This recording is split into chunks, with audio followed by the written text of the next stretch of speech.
DRG Kids.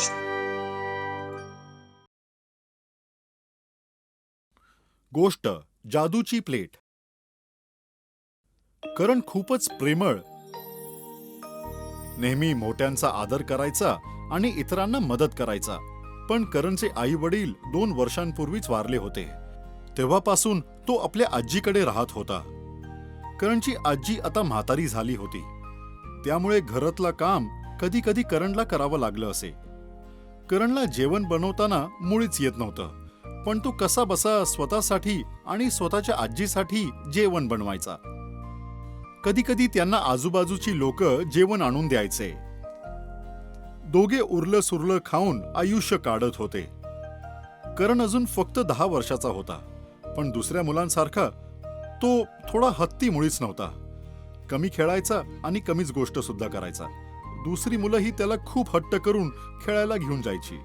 पण करणचा एकच चांगला मित्र होता, ज्याच्यासोबत तो नेहमी खेळायचा.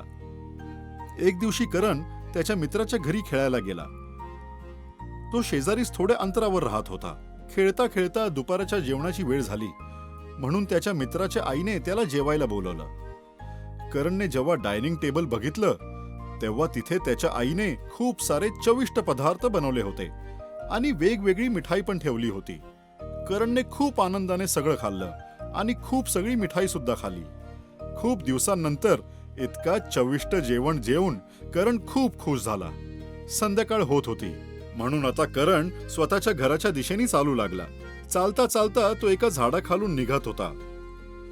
तेव्हाच असा विचार करू लागला की आता घरी जाऊन रात्रीचं जेवण मलाच बनवावं लागेल. मग त्याला त्याची आईची आठवण यायला लागली. जर का आई असती तर तिने पण रोज नवीन पदार्थ बनवले असते, मलाही चविष्ट पदार्थ खायला मिळाले असते. असं बोलून करण उदास झाला आणि ज्या झाडाखालून तो निघत होता त्याच्यावरती एक परी बसली होती. या निरागस मुलाची गोष्टी ऐकून परीला खूप वाईट वाटलं आणि तिला कर्णाची खूप दया आली. ती उडत उडत झाडावरून खाली उतरली आणि एक म्हातारीचं रूप घेऊन ती करणच्या समोर येऊन उभी होऊन गेली. तिला अचानक स्वतःच्या समोर बघून करण थोडासा घाबरला. परीने करणचा हात पकडला आणि त्याच्या हातात एक प्लेट ठेवली. करणला काहीच समजलं नाही, म्हणून त्याने आश्चर्याने समोर उभ्या असलेल्या म्हातारीला प्रश्न विचारला. तुम्ही कोण आहात आणि ही कसली प्लेट आहे? तुम्हाला काही मदत हवी आहे का? हो बेटा, मी खूप आजारी आणि उपाशी आहे. तू मला काही खायला देशील तर मी तुला त्याऐवजी बक्षीस देईन. करण म्हातारीची अवस्था पाहून तिच्याकडून बक्षिसाची काही अपेक्षा नव्हती, पण करण म्हातारीची मदत करायला तयार झाला. माझ्या घरी सुद्धा माझी आजी राहते. मी तिच्यासाठी जेवण बनवतो. तुम्ही माझ्यासोबत चला, तुम्हीही आमच्यासोबत जेवून घ्या. म्हातारी करण सोबत त्याच्या घरी जाते आणि करण आता जेवण बनवायला लागतो. म्हातारी करणच्या आजीशी गप्पा मारते आणि त्याची आजी करणबद्दल सगळं काही म्हातारीला सांगून टाकते. करण म्हातारीला तिच्या दिलेल्या प्लेटमध्ये जेवण आणून देतो. मग सगळे मिळून जेवण जेवतात. जेवण अजिबात चांगलं झालेलं नसतं, तरीही सगळे जेवण जेवून घेतात. जेवण जेवल्यानंतर म्हातारी करणच्या निरागस आणि प्रेमळ स्वभावाने खुश होऊन जाते आणि पटकन एक परी बनून जाते. अचानक आपल्या समोर एका परीला पाहून करण आणि त्याची आजी खुश होऊन जातात. करण बाळा, तू माझी मदत करून हे सिद्ध केलंस की तू किती चांगला आणि दयाळू मुलगा आहेस. तू स्वतःचं काम स्वतःच करतोस आणि इतरांना सुद्धा मदत करतोस. म्हणूनच माझ्याकडे तुझ्यासाठी एक बक्षीस आहे. या ज्या प्लेटमध्ये तू मला जेवण दिलं होतंस ना, ती कोणती सामान्य प्लेट नव्हे, ती एक जादूची प्लेट आहे. काय? एक जादूची प्लेट? आणि आजपासून ही प्लेट तुझी आहे. तुला जेव्हाही काही खायची इच्छा होईल, या प्लेट समोर डोळे बंद करून त्याचं नाव घ्यायचं. डोळे उघडले की प्लेट त्या पदार्थाने भरून जाईल. तू हिच्याकडून पाहिजे तितके पदार्थ मागू शकतोस. हे ऐकून करण आणि त्याची आजी खूप खुश होऊन जातात. पण 3 गोष्टी लक्षात ठेव. पहिली, ही प्लेट फक्त तुझीच गोष्ट ऐकेल. दुसरी, इच्छा मागत असताना सगळ्यांचे डोळे बंद असावेत. आणि तिसरी, हे रहस्य इतर कोणालाही कळलं नाही पाहिजे, नाहीतर ही प्लेट एक सामान्य प्लेट बनून जाईल. मी ही गोष्ट कोणालाच सांगणार नाही. परी इतकं बोलून तिथून निघून जाते. करण आणि त्याची आजी परीच्या गेल्यानंतर प्लेट समोर ठेवून जेवण मागायचा प्रयत्न करतात. करण डोळे मिटून घेतो आणि म्हणतो, मला मला हवे हवेत आहेत गुलाबजामुन. गुलाबजामुन. आणि डोळे उघडताच त्याची प्लेट गुलाबजामानी भरून जाते. जादू काम करतंय हे पाहून करण आणि त्याची आजी खूप खुश होऊन जातात आणि पोट भरून गुलाबजामुन खातात. नंतर प्लेट सांभाळून ठेवून देतात. आता करण आणि त्याची आजी रोज चांगलं चांगलं जेवण जेवायचे. ज्याही पदार्थाचे नाव घ्यायचे डोळे उघडल्यावर तो समोर असायचा. करणला आता जेवण बनवायचीही गरज नव्हती. ते दोघेही जादुई अन्न खाऊन आनंदाने आपलं आयुष्य जगत होते. आणि करण कधी कधी त्याच्या मित्रालाही ते जेवण खाऊ घालायचा. आता तर किती वेळा कोणी शेजारचा जेवण घेऊन यायचा तेव्हा हे दोघं परत पाठवून द्यायचे. आता शेजारचे लोक आपसात बोलू लागले, मला वाटतं ह्या लोकांना खूप माज आला आहे. मी ह्यांच्या घरी 2दा जेवण पाठवलं पण परत पाठवून दिलं. हो काय माहिती काय खातायत ही लोक. दोघेही लठ्ठ होत चालले आहेत. कोणाचा खजिना तर नसेल सापडला ना. आता आपल्या मदतीची गरज नाहीये ह्यांना. दोन्ही शेजारी गप्पा मारत मारत हसतात आणि विनोद करतात. 1-2 दिवसात ही गोष्ट करणच्या शेजारच्या मित्राच्याही घरी निघते.